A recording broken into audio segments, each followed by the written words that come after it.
There we go. That's it. We've started. All right. Shanique, how are you? You good? I'm fine, thank you. How are you doing, Not Kai? bad, not bad. And we hope all of the viewers are doing well. Welcome back to Final Boss Banter. This is an episode. I can't remember which one, but this is a episode definitely. Yeah. So we're back here to talk about video games and such. I would like to start off slightly differently. So, updates. What have you been playing? Oh, I have recently, for the first time ever, played oh gosh, what was it called? One of the Marios. I've never played Mario before, like in my life. Um, and I've been playing one of the Mario 64s. It's really, really interesting because obviously being part of like the gaming world, you see a lot of like people using it and lots of games inspired by it. And I'm like, oh, this is where that came from, or this is who that Mm. character is, or that sound that's familiar to me. And I was like, this is the inspiration.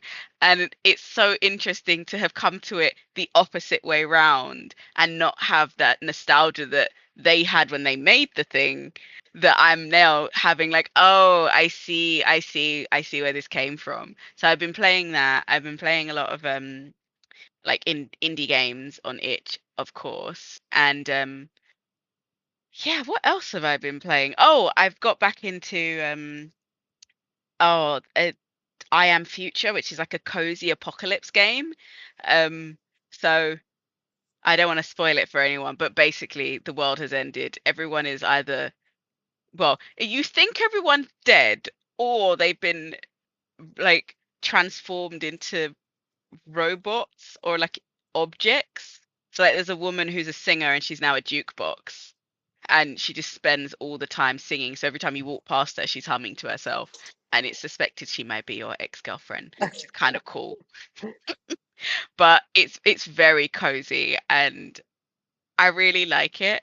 Um and they've just had like a major update. So there were lots of bits of it that were you couldn't get to them, and they had a sign saying coming in the update, and it was like oh okay waiting, and now the update is coming, and I've been like completely obsessed with trying to get fishing and like make a burger.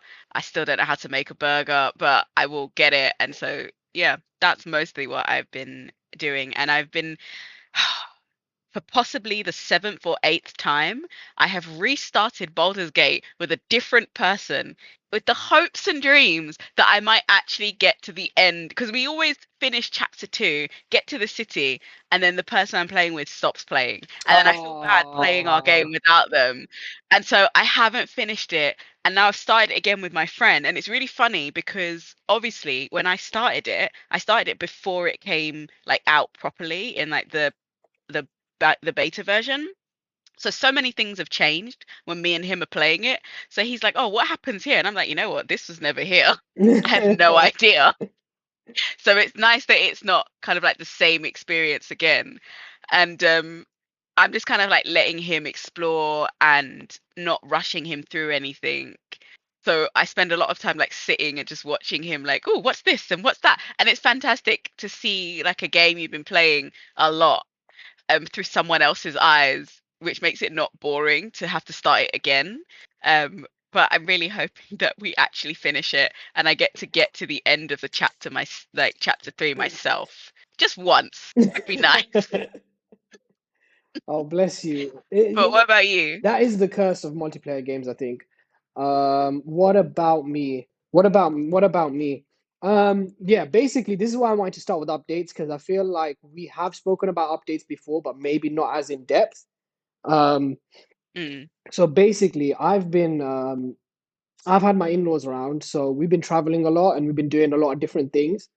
So I have recently, let me try and remember how I came across this. Actually, it was recommended to me by YouTube. It was like you know what's weird actually? It was recommended to me by YouTube from a YouTuber I've never seen before. He was quite popular, and I think his whole mm, thing is Pokemon, right? And Okay. what it was, he was doing a pack opening like cards. He was doing that, but it was a virtual Yeah. one. And I was like, oh, I remember seeing this actually. So he's doing a pack opening, and he was doing it with like the same enthusiasm of like a real life, like when they record it. He was doing it like he was like flicking it, and he was like, oh, and he was like, I was like, oh, damn, that looks cool. And then I was like, oh, let me download this, and I downloaded it, and I'm gonna go on a big tangent from this update, but oh my God, it's such a good game. Like, I've been more hooked on that. Like, it's almost broken my curse of only playing Street Fighter lately. Like, I got the hat. Where's yeah, you can see right there. But anyway, it says Street Fighter. Sorry, I don't know if that was long enough, but you can see that. Yeah, but yeah. but anyway, like, it's so good. Like, I did not expect me to like it this much because it's turn-based. And to be honest with you, Pokemon is like the only turn-based system that I can get behind. Or okay, that's maybe a bit Mm. unfair, but I can get behind Pokemon turn-based bit quicker than like other games for some reason. I don't know why. It's probably just because it's like one of the first turn-based games I played where it felt like it fit how it worked. So the game is called Pokemon TCG Pocket. The TCG, yeah, I'm sure it's called that. I've got it on my iPad actually, but yeah, but the TCG stands for trading card game, right? And Mm. so literally, like, what's so cool about it? There's so many things that are so good about it. It's crazy, right? Because number one, I can't really like afford to be buying, all these packs of like Pokemon cards, and you know, like, sorry, excuse me. I can't like afford to buy like all these Pokemon like packs and like just open them and like that's kind of it, right? In terms of collecting, like I could probably Yeah. buy like a few and then that's cool and that's all right. But because I'm not really like in the community like that, it doesn't really make sense for me to like buy all of this stuff and then just have it sort of laying around, right? So like that Mm. aspect is cool because now I get to basically open a packet or two packets every day, and it's like you still sort of feel a part of it, especially because you see so many people online opening them. They get so excited. Like I'm not half as excited as them, but it's like that level of participation of being feeling a bit more like a part of their community without having to invest financially.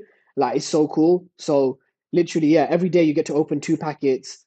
I've had some amazing luck as well. Like I've got like five or six of the like top tier cards, and like it's obviously it's not the same, but it's cool. Like and it's it's such a well-rounded game as well. Like that's what is blowing my Yeah. mind because like you would think it's such a mechanically it's maybe a bit weak or visually it's maybe a bit weak, but there's so many different elements because what you got to remember is with the trading card game, like it's morphed over the years, and what you see a lot with it now is like there's like some cards are they're not good cards, but artistically they look amazing. Like they've worked with some Mm. amazing artists and like some of the art is so cool. So I'll get like, like a quite a weak Pokemon, like let's just say Bulbasaur or something like that.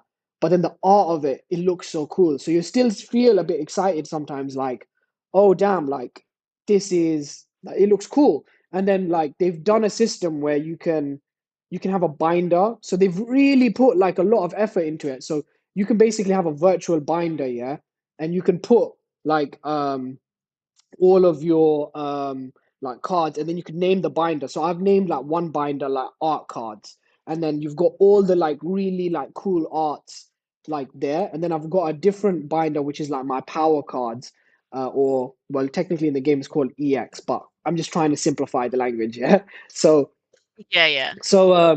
then I got a separate binder for that. And then they let you have like cover for the binder. So you'll have like a Charizard that is like this particular art. So you have sort of that. And then I don't know if you've seen in the collectors community, but they have this sort of like acrylic. So it's this kind of like I don't know how to describe it, but it's this sort of like perspex glass, and you could like slip a card, like kind of like as like a display or a showcase or something like that. And they've even Yeah. incorporated that into the game. So you can literally have like, and they've designed like these kind of perspex things. You can put, I'm doing it like I have the card.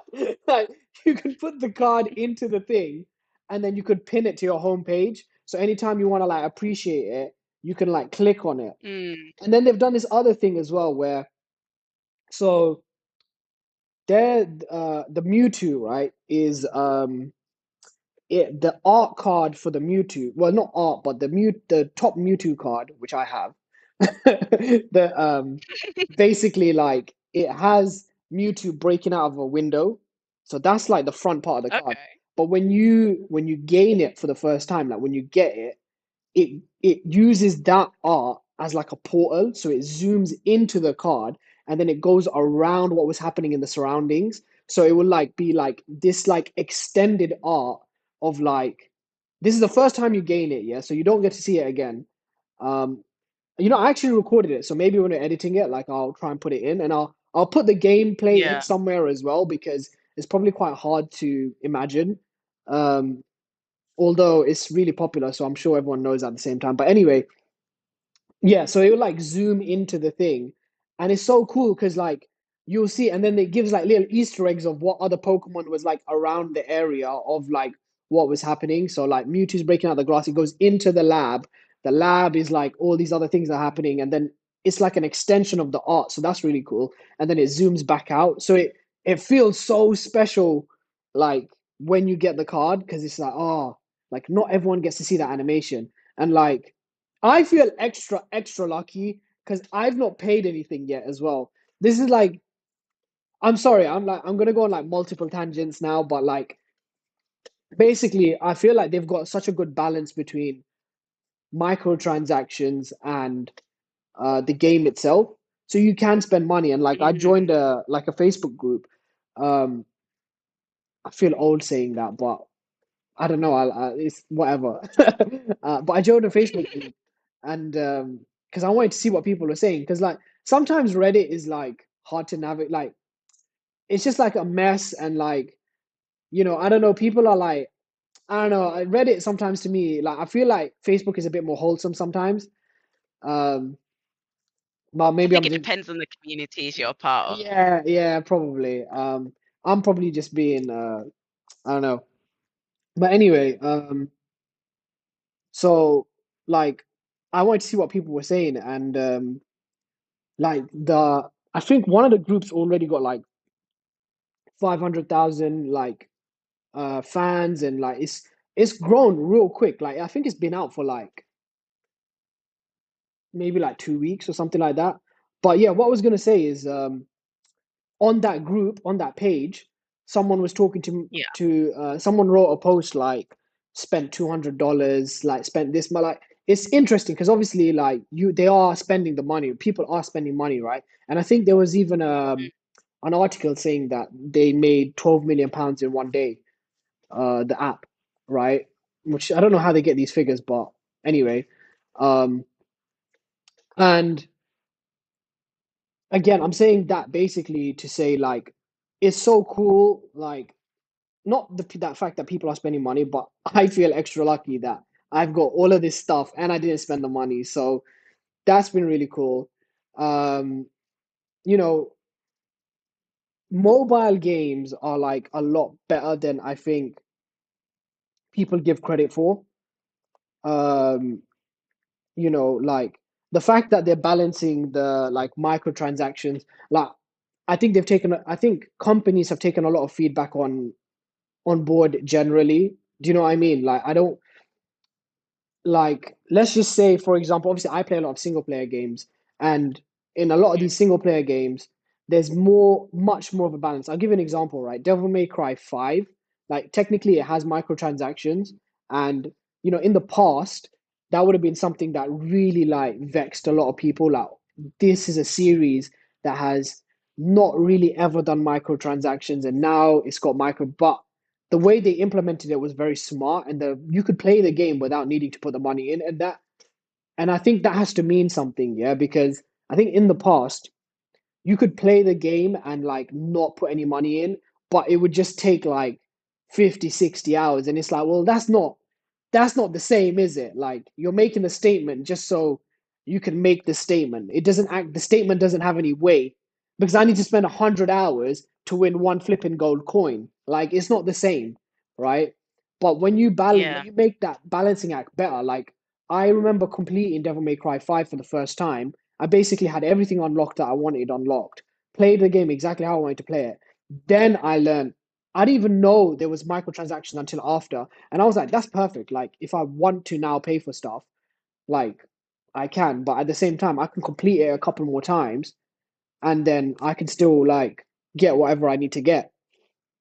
Um Yeah. so I think that messaging has definitely come across to like a lot of games, and I think that is definitely coming across for this game as well because not to be rude, but like the Pokemon company, they're sometimes seen as like greedy because the last game came out. I don't know if you know, but the last game came out quite buggy. It came out like not in a really finished state, and it makes Yeah. people feel like how is a franchise that is basically on like the eighth or tenth game, like how are you putting this quality out there? Like you should be like much better than that, and that makes you feel like, well, are you being greedy then? Because like is the money really going to development? Because if it was, we'd have a finished product on our hands and not something that is like so buggy. Like you don't expect that from your games. And I'm sure they Mm. fixed it. Like I've not played the latest one purely because like hearing all the outcry, like um you know I'd rather wait for when it's fixed. But one last thing Mm. about like mobile games, like um, they're so much better now. And I was playing a different before this. I was playing a different game, which is Final Fantasy Ever Crisis, right? Final Fantasy VII Ever Crisis, and it is a turn-based game, but I guess I gave it more of a chance because I like some of the animation. They use like this newer style of like they sort of remade some of the old aesthetics, but they updated them. It was like a very interesting concept. So I was like, let me play a bit. And again, same thing there. Like they have a system where you have to like open loot boxes, but like I was finding like most of my loot boxes were quite good, so it was able to let me progress to the story at a good level. I think it's been Mm. out for about a year now. The one downside with some of these games, there's one downside, right? Is that they're always connected online. That's the one negative thing I don't like because like I was saying, traveling and going around places, like you always have your phone, which is great, especially if you want to play something. But the one downside is like there's some games that I just can't play because like that Pokemon Pocket, I can't play now because I won't be connected to the internet. Or the Final Fantasy one, I can't play. But honestly, I love But seeing how much effort they've put in. And that is basically what's been going on. Like that is my update. Yeah, it's nice to have a you know what when it's good when you basically stay awake until 3 a.m. and you're like, I should probably go to sleep, but I'm still because like I was trying to refine my. Oh, I didn't even talk about battling. You can battle other people. Like I don't even think I discovered the battle mechanics of Pokemon, the card game. Actually, two things. Sorry, I know I'm talking for ages. I'm so sorry. Please chime in whenever you no, want. no, no, no, no. Go on. But it's like it's so nice to feel this way about it because like oftentimes you have to either spend a lot of money to try and figure out what you like. In my case anyway, especially when you're like very much like AAA and like that's what you want to play or those Mm. franchises. So it's so nice that you can get this feeling of like this game is so good, but at the same time like not necessarily put a bunch of money into it. Like that's so cool. Um the battling, that's what I was gonna say. Two things, right? The battling is so good. They already have like that social aspect of like because initially I thought, oh, it's just going to be a collectathon. You're just going to collect a bunch of cards, and that's kind of the end. Um, Yeah. uh, but actually, the battling has been so good. Like that's what happened. I spent basically until like 3 a.m. last night, maybe almost until 4. I don't know, but like basically, yeah, I was just like refining my deck because like I was playing the computer on the battling for at first. Like I did all the tutorials. I was battling. Was battling the computer, and then I went online, and then I Yeah. realized like my deck is only built to fight like a computer. Like it's not smart enough to beat like a human created like deck. So now I'm like keep fighting people because I'm like, okay, like I'm trying to like eliminate the weaknesses from my deck, right? And so that basically Yeah. that loop of like, okay, I'm using this Pokemon, but like it's taken too long to get his energy, so therefore like I can't use him. But it was such a good deck against the PC, and it's like, well, I must be an idiot because everyone's beating me, so I need to figure this out. Um, but you know what? And this is the last point. I promise. This is the last point. It's That's fine. I find this so in this one aspect that I'm going to mention so interesting, which is it's done a better job of teaching me how to play Pokemon uh, than any other method they could have tried. Like it's been like Mm. the perfect tutorial because look, these card games like Yu-Gi-Oh and some of this other stuff they came out back in the day, but for most of us it was just like we'll collect it and that's full stop. That's kind of it, right? I don't ever think I ever sat down and like actually learned how it works. And in our area, to be honest with you, Pokemon kind of came and went. Like it sort of came in for like maybe a few, maybe like a couple of months, but I don't remember people talking about it as much. Like I remember there was like one kid who had like a bunch of like he had like binder full of everything, and but he was like the only one. Like no one else really had like half of this stuff. Um, but yeah, like I honestly can. It's interesting. What's interesting is that you would think that they might not necessarily put this game out because it could cannibalize their sales of the actual physical um like the actual physical like card game. Like imagine, right? I am now feeling like I'm getting that satisfaction from opening it. So what's to want to make me go and buy like the actual stuff? But it's actually I feel like it's having the opposite effect. It's like because I am able to step into it, I'm like, maybe I should buy a card. Like it's like convincing me to like do that because and like um yeah, I just think it's done like such a great job. And I'm glad they even though it's maybe taken them longer than expected, I'm glad they put it out because I think it's going to bring so many more people. And again, on the teaching aspect, like I'm a little bit dyslexic. Well, I'm on the spectrum of dyslexia. So sometimes having like to read a bunch of instructions and like really focusing on them, it's a bit, sometimes I need it to be more engaging. I need it to be a bit more tactile. Yeah. And the fact, and the fact that they put like a lot of effort into making it like sort of a bit more digestible, I think it's going to bring so many more eyes to you know the Pokemon card trading game community, and that's never going to be a bad thing. um so yeah, I love that they've done this. I think for accessibility reasons it's going to be really good because on that group there someone made a meme like it was something like I don't think it was mean spirited, so I never took it in a negative way, but it was something like imagine not being able to read or something. I can't remember what it was, but it was like it wasn't that mean. It was just like uh you know couldn't read, but this whatever it was. But again, I'm not doing a very good job of describing it.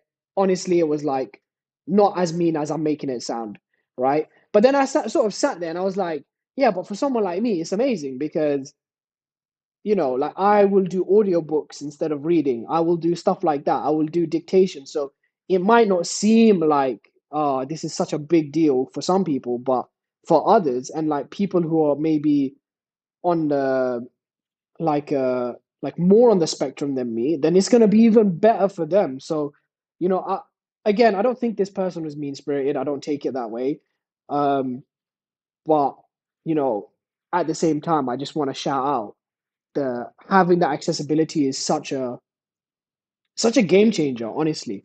Like I can't I'm telling you right now, like I think the next couple years is going to be very interesting. Like for all the because the Pokemon card trading game events are like such a big deal already. Like when they were in Japan, like it was like crazy massive, and like now I think that they've done this and they've made it like even if you use this as a tutorial tool to teach new players, you've achieved your goal. Full stop. And then the fact that you can see all these other things, oh, it's so good. It's so good. Yeah, it's wicked.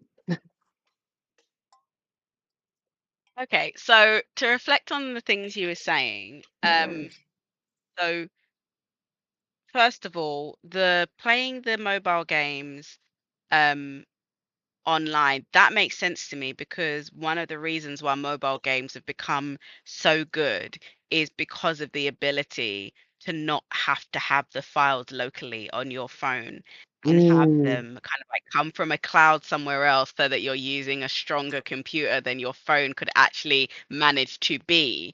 And so I get why you can't play them offline. It's annoying, but it's like actually you wouldn't be getting the quality that you're getting in terms of like mechanics and gameplay if they did it the other way around, unless they simplified it greatly, which, you know, some people will be okay with, and some people they just wouldn't want, because by doing that technique, they're now kind of like in the Game Awards as nominated mobile games, which is like an unprecedented thing. Whereas before, like mobile games did not like they didn't get that reach. You'd have like a mm, fad, but they didn't get the reach of like being able to be put beside like console and PC games as like this could be the game of the year, this mobile game. And like that's kind of cool. The other thing you said that I was sort of thinking about was oh, it's completely gone out of my head. What was the last thing you said where you were talking teaching about oh, accessibility. card games. Um yeah, because I in my mind I was thinking about when I was playing the Mario 64 and all the text, I was like, "Oh my gosh, I was so spoiled with Spyro because when you played Spyro, the you had the voiceover, you had the text, but you then after the text and the voiceover had finished, you had a second section where they took all of the text and they put it in bullet points and color coded it with like this is the action you need to take, this is the information that's being given, and just like summarizing everything Mm, that you just heard.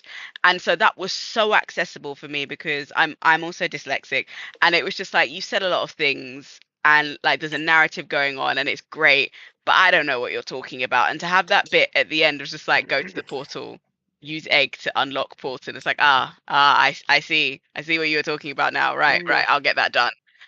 And so yeah, I do think that accessibility is super important, and I feel like we go backwards and forwards because when you think about when that Spyro game came out and the games we have now that don't do that, that could easily fit that mechanic in, it's just oh, it's quite saddening. But the other thing I was thinking about was I think Pokemon at the moment, sorry, Pokemon, I feel like they're resting on their laurels a bit too much and they're looking to everyone else because even that trading card game idea, it's not theirs. And it's a very common thing that trading cards do. I'm really shocked that Disney haven't done it with Lorcana yet, but I'm wondering if it's so popular they haven't needed to.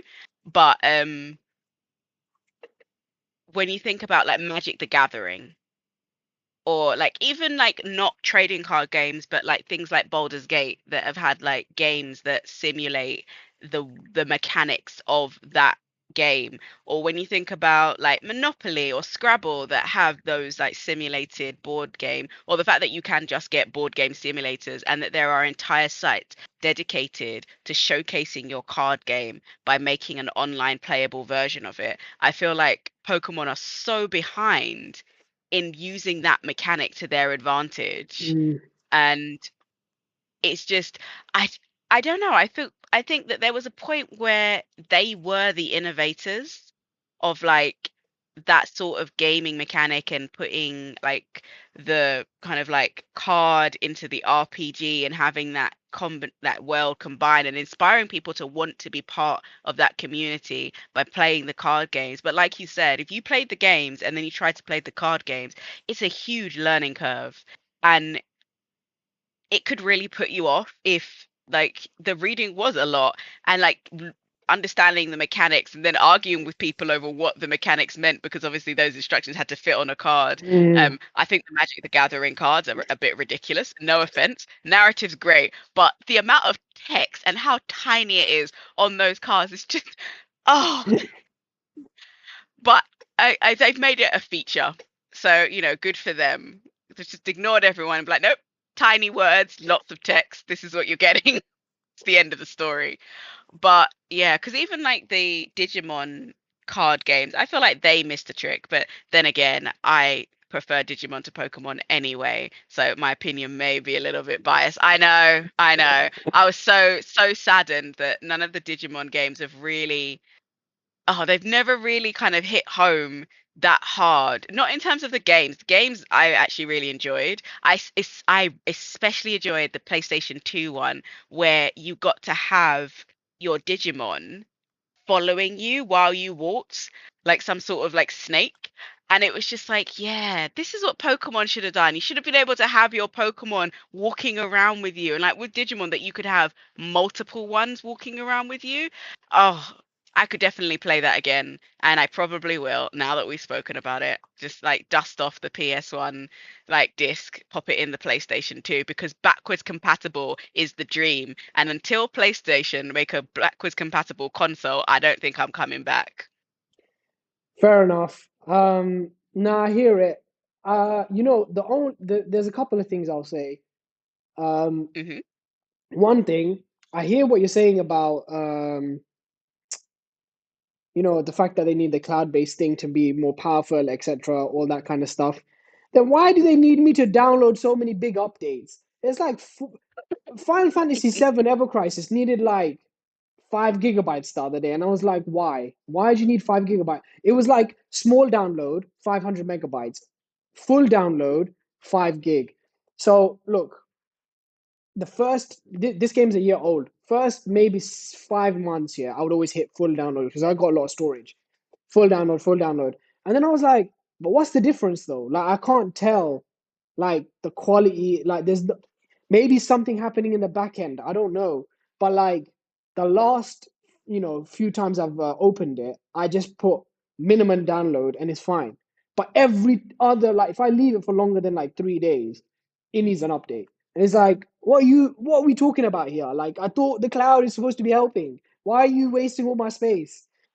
Um, anyway, I'm I sure wonder there's if a it's something reason. to do I'm with sure like there's a lighting. reason, but that's just my personal thing.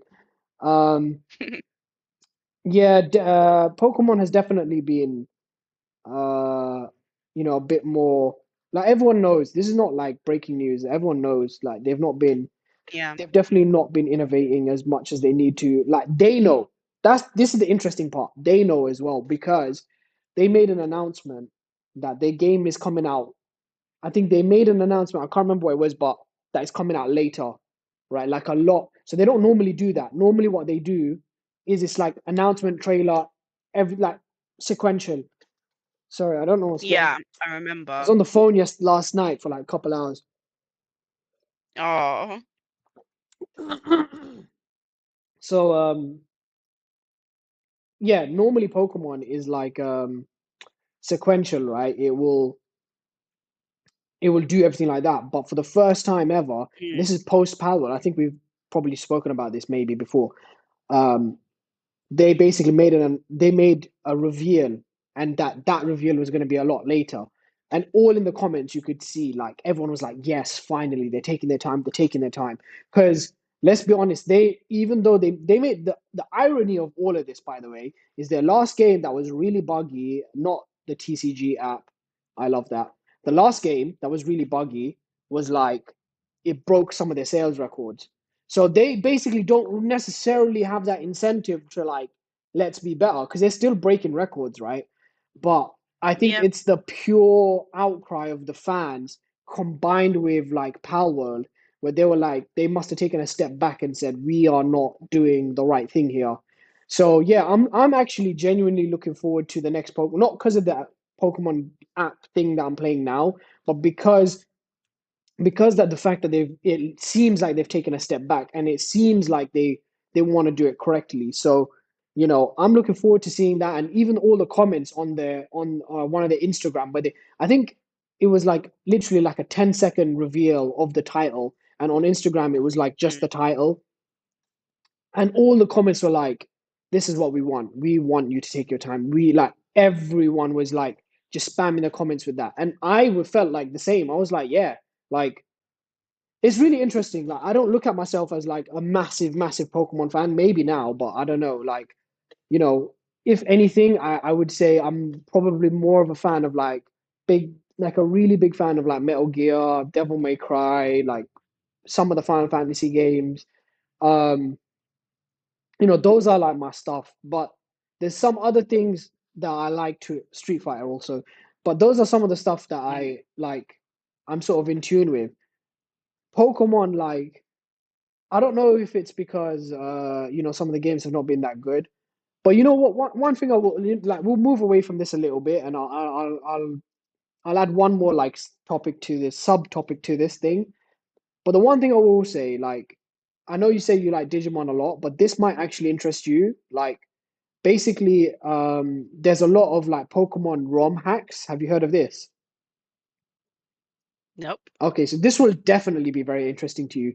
So the ROM hacks, I think it's either that they've got like the source code of like some of the older Pokemon games or something like that. And Yeah. they've basically made like a whole like a bunch of new games. So I'm actually a part of another Facebook group that basically showcase all of like their work. So it's all these fan made games. So like, okay, you must have a cursory idea of Pokemon, right? Yeah, I've got Pokemon cards. I have a Okay. binder on my bookshelf. Okay. So sorry, I wasn't sure because you said the Digimon thing, so I wasn't sure. So Team Rocket. I'm gonna give you an example of the ROM hacks now, but Team Yeah. Rocket, yeah? Yeah. Okay. So someone has made a game with the storyline is basically their whole journey through like the first game. Okay. Yeah, so it's stuff like that. It's like they'll make a storyline of like whatever, and then you'll have to battle them, and then you get the specific Team Rocket Pokemon that they always have, like Weezing and all this kind of stuff. And Yeah. it's so interesting. And then they use what they think is like the best version of Pokemon. So like Pokemon Fire Red or like Pokemon Silver, they will use. I think it's either source code or they've hacked it or they've done something, and obviously it's free and like all this kind of stuff. And I don't think most of them don't make money off it. I think there's another famous one which is like Ash Ketchum, right? Um, Yeah. Yeah. I'm making sure you said the Digimon thing. I don't know. So like he his storyline technically has not been adapted into a game, right? If you really think about it, Yeah. technically his storyline has not been adapted, right? So someone has like made his entire like arc through like the first game or something, and like it follows the anime. So he will like get Pikachu. Then on the first episode, when he bonds with Pikachu because he gets attacked by all these like Fearos, and he's like protecting Pikachu, and then Pikachu's like, I like you because you were trying to protect me, and he like beats all of the like Fearo, right? And like that is in the game, like that scene, they've recreated that scene in the game, right? And that's like the entire game is stuff like that. And I think that's so cool. Like a fan has like felt so strongly about this stuff, and it's like there's loads. Like, to be honest with you, like I think I need to play Pokemon Black, and because some of the new ones just weren't like ticking the boxes for me, and there's a couple old ones that I haven't played, Yeah. like official ones. The Pokemon Black is official, right? So there's a few old ones I haven't played. So in lieu of playing the new buggy one, I'm gonna go back and play some of the old ones, and Yeah. and then once I'm basically I don't have any old official ones to play. Like until the next one comes out, I'm gonna play some of the ROM hacks because it's just like they're arguably doing a better job of like Pokemon games than uh like the official company, and it's cool and it's sad at the same time. Like I love that the fans are doing it, but it's like I wish the company would not rest on their laurels and actually you know make stuff that we want. Yeah. But all that being said, yeah, I'm going to defend them a bit now. I like the direction they're headed in. I like what they're doing with taking their time with the new game. Hopefully, I like the Pokemon Pocket game. I think the physical card game's in a really good space as well. So I think hopefully it's looking bright for them. Like I want them to do well. Not because of my nostalgia. Like I think other people should also get to experience that thing what we experienced as well. So it's not necessarily for myself. It's not like for selfish reasons. I think and I think that when you're in charge of such a strong IP, you know, you Yeah. want to see it do well. So yeah.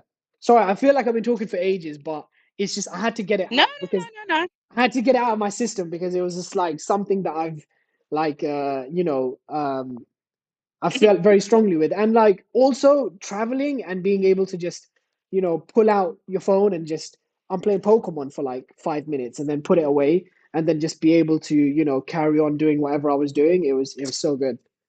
Still is. I'm still playing it. Um, I think hearing you talk about that it's like sometimes we have a conversation about something, and I'm like, oh, I need to pull you into the indie world. You're missing out on so much. Because like that like remake of beloved games is just so normal that sometimes I forget that it's not a normal thing. Because even as you were talking, I was thinking, oh yeah, I've played like Pokemon like S games on like itch online.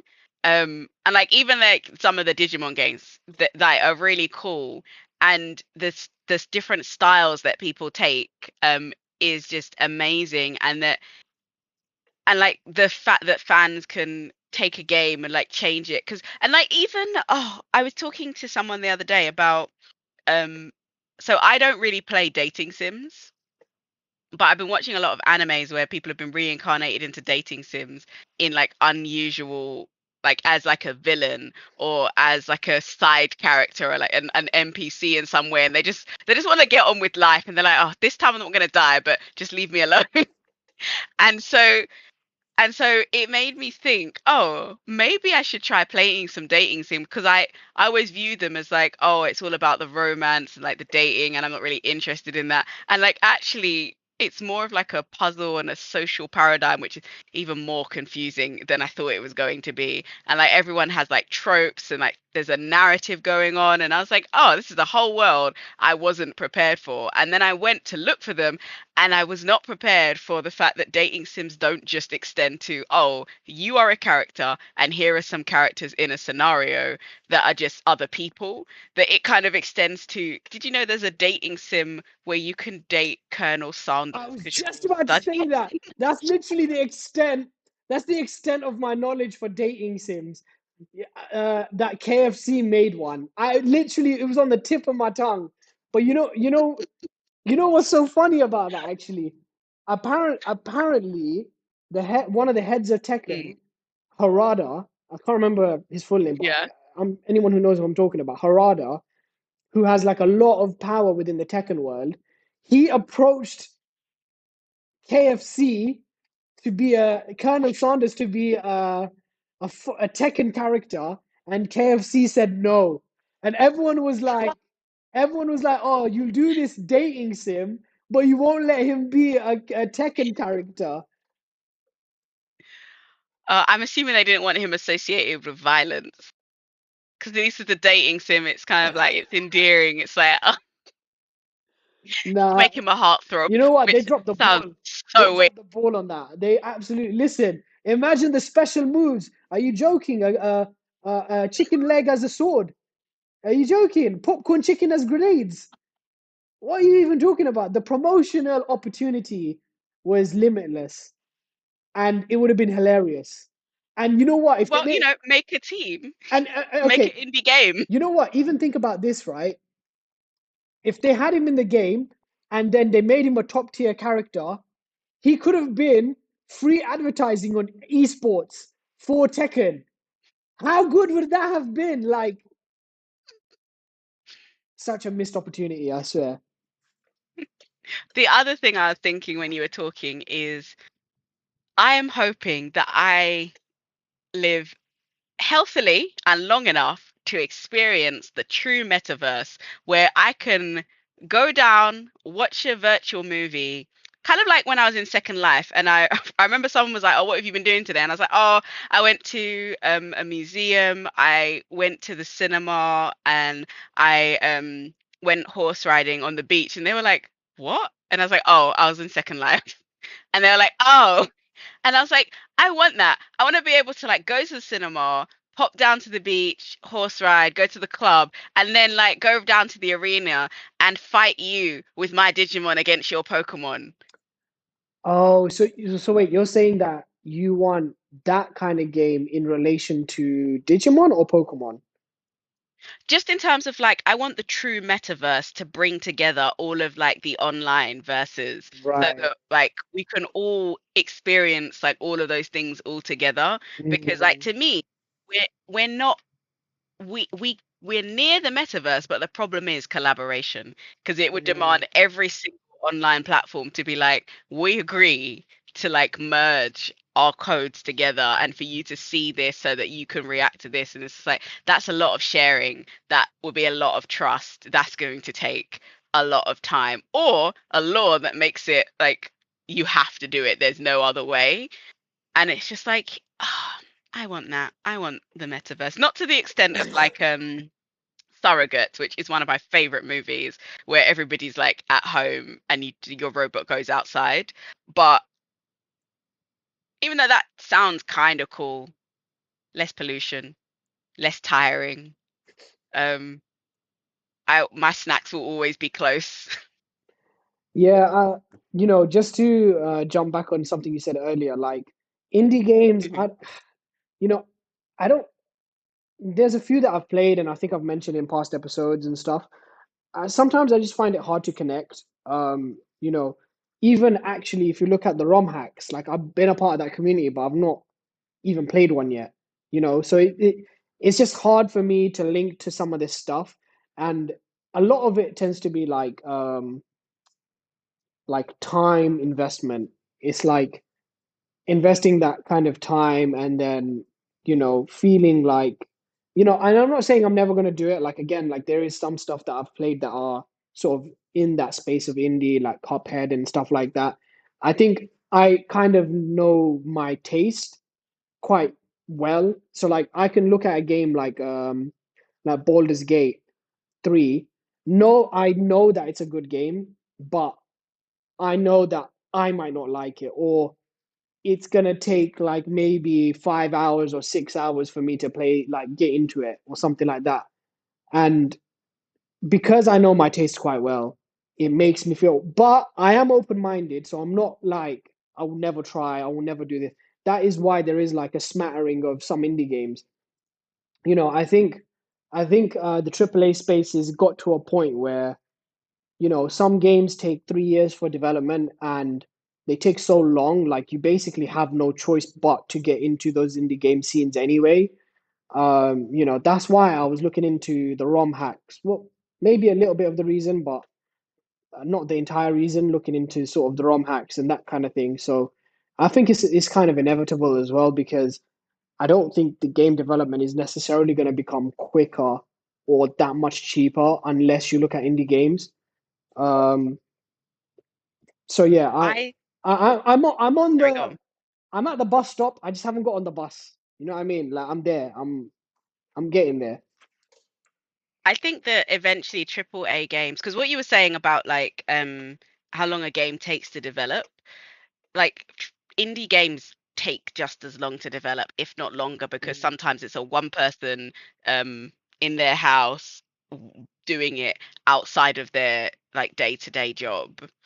getting this done. But what something good that they do that I don't think AAA games do enough is involve you in the process. So, like for Mm, example, I'll play an indie game sometimes where half of the characters are like stick figures because they're like, I haven't done this animation yet, but this is what it will be. Here is a stick figure representation, and like, here is some dialogue. And you're part of the journey of like being able to say, oh, this mechanic didn't work, there was a bug here. And it's like with AAA games, unless you're in like the testing, which is not always easy to get into, mm, then you're not part of that journey of development to see. And it's so great when you're playing an indie game to like be part of like, oh, this had no like scenery when I first started playing it, and now you're asking me to wishlist it on Steam because by not just me but people playing it and giving you feedback, you've been able to develop it beyond like developing the idea and having the mechanics working, and actually develop it into a game what like lots of people can enjoy. Because even like when you think about some of the most like popular indie games like Stardew Valley, the development of that was a lot of like him asking his partner for insight because of her knowledge on like plants and horticulture, him like asking the community and like having like little gameplays or even just showcasing it with the let's play, and like people saying, oh, add this, take that away, and then him making the final choice of like what to add. And it's like, yeah, that's where triple A games need to go. And I feel like the only game that I can think of that really did it was that I can think of, it doesn't mean that there aren't others, is oh, what is it called? The the one that made the really huge comeback, No Man's Sky. oh But yeah. that wasn't intentional. That was just because the first game was so badly received. They were like, okay, we've taken your feedback. Here is a better version. And so it's like it's not the same because it wasn't an intentional mechanic of like, oh, here's game, what do you think? Okay, we improve game, what do you think now? Okay, we continue to improve, what do you think now? And it's just like that should be the mechanic always. You should give people like the base game with the mechanics and everything works, and like, here is the game, what could we improve, what do you want? And then like, I like when games have like chapters like with Fortnite where they're like, oh, we're adding this, we're adding this. I also like Fortnite only because everything they add to Fortnite then becomes available on the Unreal Engine. So it's like, yeah, develop it, keep developing it so that I can use it to me to develop. But yeah, it's like that is the future. And I think that more games need to jump on it. Transparency. Yeah, I hear what you're saying. I think there's a fine line between transparency and then trying to surprise and delight. And I think they're probably trying to navigate that line. So it's probably a harder task than we think in that sense.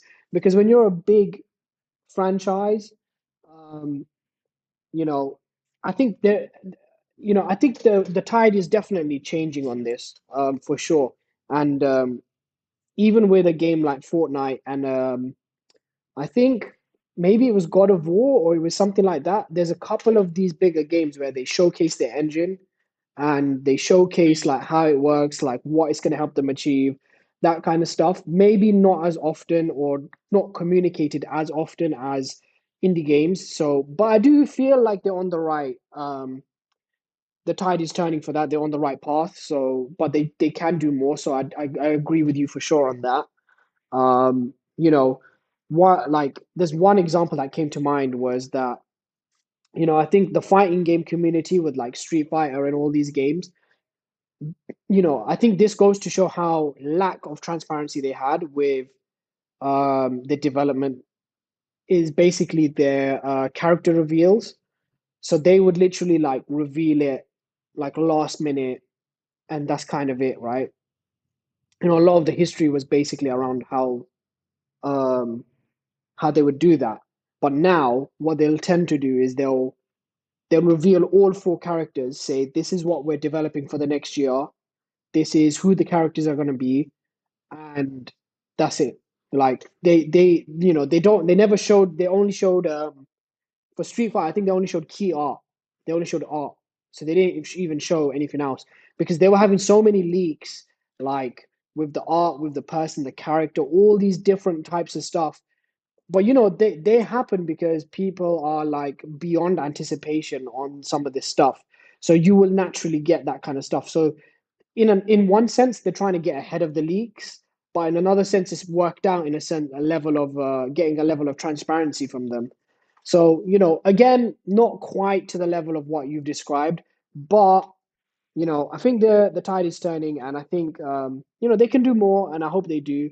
Um, but yeah, it's nice to see that they are taking that feedback on board. Um, so that is good. Um, Because we I feel can, like that's just free advertising for them. Because as soon as they put the characters out, people who are fans are going to make fan art, and that's going to lead people back to looking at Tekken. So it's not really about the being transparent. It's about free marketing. How can we market this? Because then you're going to have like YouTubers and people like us doing podcasts and TikTokers like having the picture up and talking about how brilliant it is, like leading people to it. So it's like you're not doing it to be transparent. You're doing it as a marketing technique. yeah, I mean, I think they were probably just doing it to get ahead of the leaks. That's probably like the bottom line of why they do it. I was just feeling like maybe it's contributing to this other stuff as well. Basically, I think they never used to do it in the past because you risk losing a bunch of players. Like, like for example, yeah, one of my main characters is Ken, right? Ken's always in Mhm. the starting lineup, right? But let's just imagine he's not. Yeah, let's imagine he's not in the starting lineup. Let's imagine I've not even bought the game, yeah, and they announce the four characters, no Ken. The likelihood of me buying it has just dropped significantly. And the fan base around him, which, each character tends to have a very big fan base, the likelihood of them also buying it has dropped dramatically. So I think like I'm speculating. Maybe it's like they're trying to find that balance between how do we announce something but keep people engaged. But again, I think ultimately it's more just trying to get ahead of the leaks because it just makes, I guess the weeks make them look not organized or something. So I don't necessarily think they've done this because it's like the smart thing to do. I think they've just done this because if you look at every other like fighting game in the past, like maybe the past like 15 years, like there's always been like a big leak, the character list and this and that. And, even when Street Fighter 6 came out, I think before they announced half the players, like this list was going around, or this art was going around, and then like the next day they just like showed every single player in one video because they just want to get ahead of it. They want to do it on their terms. They don't want to do it on the terms of the leaker. So I've Maybe you're right, but I still think it's just a marketing technique and that they probably leaked themselves because not only does it give you advertising, but it's also free market research because people will take to Twitter, they'll take to Reddit, they'll take to Facebook. They'll be like, "Oh, did you see this? It's terrible," or "Did you see this? It's amazing." So then before it even happens, they know what to change and what people are going to like and who needs to be like the showcase of like this person needs to be in front because this was the one people are most excited about. These ones need to be at the back because like people weren't that interested, and these ones like they need to be present because they're part of the whole thing, but people aren't really feeling them. And so it gives them a chance to like market research without spending any money true. because they've just shown it to you. And so I feel like I don't know, it doesn't feel like authentically like, oh, we want to share this with you, or like, oh, we wanted to get ahead of the leak. It's like, those leaks were really useful for you because people advertised you, people told you what they did and didn't like, and you could just be like, okay, now we know that, here's the lineup. Yeah, I mean, yeah, I don't disagree. Maybe I'm just jaded. Yeah, I mean, it could work. It could work both ways for sure. Um, but yeah, speaking about leaks and all this kind of stuff, actually, we can segue into something you wanted to talk about, which is the Game Awards, because sometimes stuff from that leaks. And you were asking me Mm, before we started recording, and we can talk about that if you like. yeah, when is the Game Awards? I know it's in December. I've been doing the pre voting. Oh, is it? No, You know what's funny? I don't think I've ever participated like that. Me and my wife sometimes. Really? Yeah, I don't know. I don't know. I just haven't. Like I don't know. I love video games, but I just never voted. I don't know. That's weird, right? Maybe once. Maybe once. Maybe I'm. Yeah, maybe once. I don't know. Maybe I just can't remember. Um, you know what? Actually, maybe once for Hmm. Sifu, the fighting game that I really like. Maybe once for that. Because I Yeah. was convinced like they need to like I wanted them to be at least nominated for something. Um, but other stuff like I don't know. I don't really think I root for anything. I don't really feel like I look at a game and I'm like, oh, this game needs to be the thing. I think I'm more interested on how it's being perceived than me feeling like I want to be a part of how it's being perceived, if that makes sense. Yeah. Do you know what I You mean? could Like, be the tipping goat. You don't know. no, like sometimes I just like to know, like I don't, yeah, I mean, I find it hard. Like, I could be the tipping vote, who knows? But I guess I just like to see how it's being received more than what I necessarily think about it. Like, if you look at this kind of podcast, in a sense, we sort of get to have our say here. And, Hmm. before the podcast, I would really have my say between my friends. Like, that's where I get to express my opinion, and then that's kind of where it stops. And then the Game Awards to me would sort of be like, it'd be a fun thing I watch with my wife, or like, I like to see other people's opinions. We like to see other, then we like to discuss it. Like, I don't necessarily feel like, I feel like my opinion is more like interesting between my friends than it is interesting between like, you know, I don't know. I'm not saying you shouldn't vote. I'm not saying any of that. It's just that's just how I look at it. It's so interesting that you look at it like that because I don't see it like that at Mm. all. In my mind, I'm not voting because I need my opinions out there. I'm voting because the games and the people and like the mechanics that have been kind of like nominated, they require people who are fans of them to to speak out on their behalf. So it's not about I feel like like you're telling me my off. opinion. No, no, no, no, no. It's not about their opinion. It's about supporting the games that you love so they can continue to make games. Because like when you think about like the new Silent Hill remake, which is oh my gosh, it's the job that they've done is absolutely amazing. The fog, I'm so impressed by the fog. And it's like being able to vote for them because I am impressed with what they've done gives them a chance of getting an award that means that other franchises will be like, oh, you made the Silent Hill remake. We'd like you to make this remake, or we'd like you to make this game from scratch, or we Okay. want to invest in you. It's good for them to like then say, oh, we won this shiny award. Would you like to be one of our shareholders? And like then they can be like, oh yeah, we're working on a game because now we've got enough money to be able to pour it into this new game that we want to do. And like in my mind, it's like you're voting because you want to keep them around. Because without your input of saying this is valuable, it's like those shops that you think, oh, I love that shop, and you never buy anything in there. And then one day it's gone. And it's like, oh, I really like that shop. I never bought anything, but I really liked it. And it's like, your You are one, telling me like, off. whatever you bought I'm not like your one thing like wouldn't have like saved the shop if you'd like, yeah, I bought one comic there once. I'm a hero. It's like no, but like everybody going there and like doing their part keeps it around, Mm, keeps it flowing. And it's like that's what I see voting as. It's like you're keeping the games you like around, you're keeping the studios you like in money. You're being like, this is an important studio, you need to take care of it. All of you invest in it now so I can get more games from it. And it's like by not voting, I would feel like that shop, like like voting cost me nothing. mm. I could have just gone and ticked vote for this person, and it just took a little bit of time. And I was like, yeah, I should do that because I'm not losing anything, and I could be gaining a whole lot because who knows what the next thing they'll create is, or even like what they'll make. And I'll be like, you know what?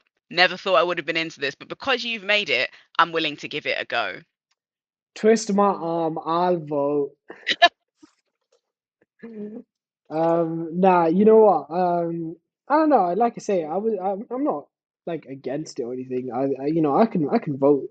When does voting close? Do you know? Uh, I'm assuming probably the wait, no, that doesn't make any sense. I'm sorry, I'm looking at it now. Isn't it on the 7th? So there's a round three of voting for the player's voice, which doesn't open until December, but oh, it's on December 12th, so I'm assuming voting ends maybe the 11th or the 10th, so they can count it all up and organize everything. That seems kind of late though. But they're usually pretty organized, so I'm sure they know what they're doing. Yeah, I mean, you know what? It is fun to watch. Like I say, we do tend to watch. Oh, this looks so serious. Oh, oh gosh, I might be the tipping vote. Um, did you have any other topics you wanted You to? know what Oh, go on. we have not spoke about? So Beyblade is coming back in a big way, and I'm loving it. I know, right?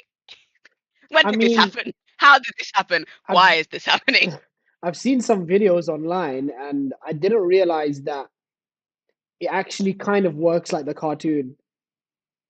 It Yeah, actually, yeah, it I genuinely that, does. Like they spin in a certain way, and then some of them are like defensive, and they will stay in the spot, yep. and the other ones will like go crazy and like hit. Like haven't I didn't know.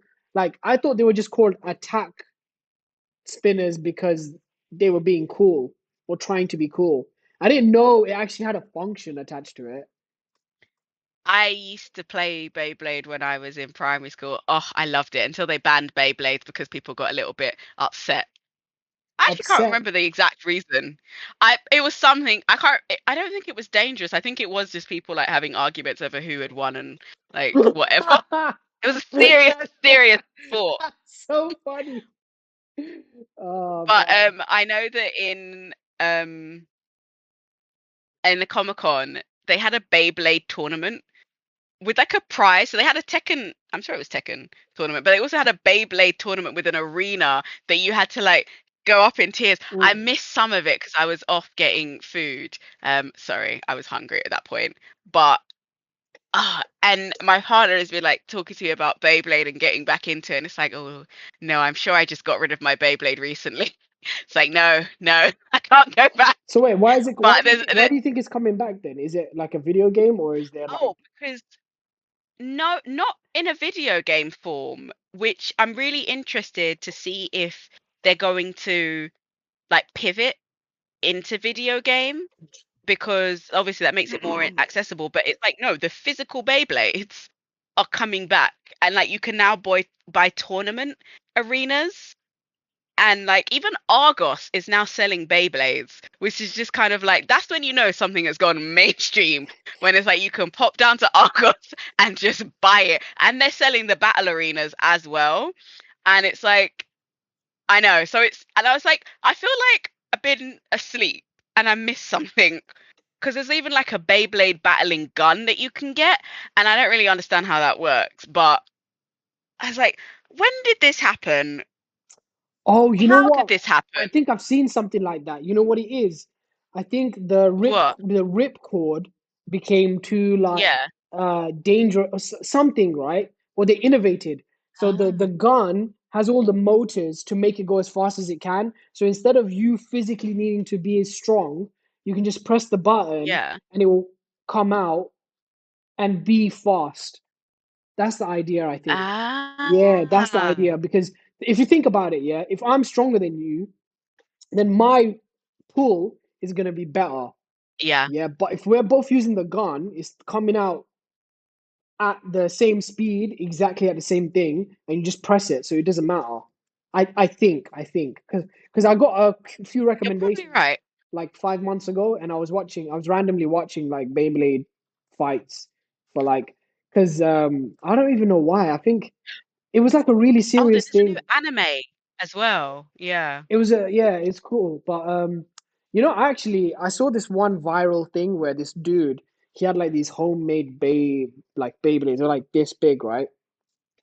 And he Mm. got a drill and he attached it to like a drill and sped it up like the fastest like thing. And it looked like a rock almost, yeah. And he sped up like three of them, yeah. He put them in this dish, massive dish, right? Big stainless steel thing, threw gasoline over them, and because the bottom part was like sparking, they would like Yeah. as they're flying across, they would like Do ignite. the Yeah, they would thing. ignite, and basically the trail would be like, I don't think it was gasoline because the fire would be like green, and every like 20 seconds he'd come back and throw like more gasoline. It was crazy. I know. I don't know what people are. What people do in their free time baffles me sometimes. Like it's cool, but it's also like I don't know, man. You're literally playing with fire at this point. Like, is that a good idea? But yeah, I must admit, I'm probably going to get back into Beyblade. It's inevitable. Yeah. Just like I've been thinking about it a lot lately. Of like, oh, maybe I should get back into like Digimon card trading. You It's like, know, yeah, yeah, why not? why not? Why not? Um, did you have any other topics? I feel like Pokemon was my main thing. Um, We let me see. started with Pokemon, ended with Digimon, just how it should. No, we ended with Beyblade. You are hilarious, you know. Yeah, that's basically it from us. Please like and follow. Please play the Pokemon trading card game. It's pretty fun. And yeah, that's it. That's all we got for today. Stay tuned for the next episode when we are able to make that happen. Yep. Goodbye. All right. There she goes.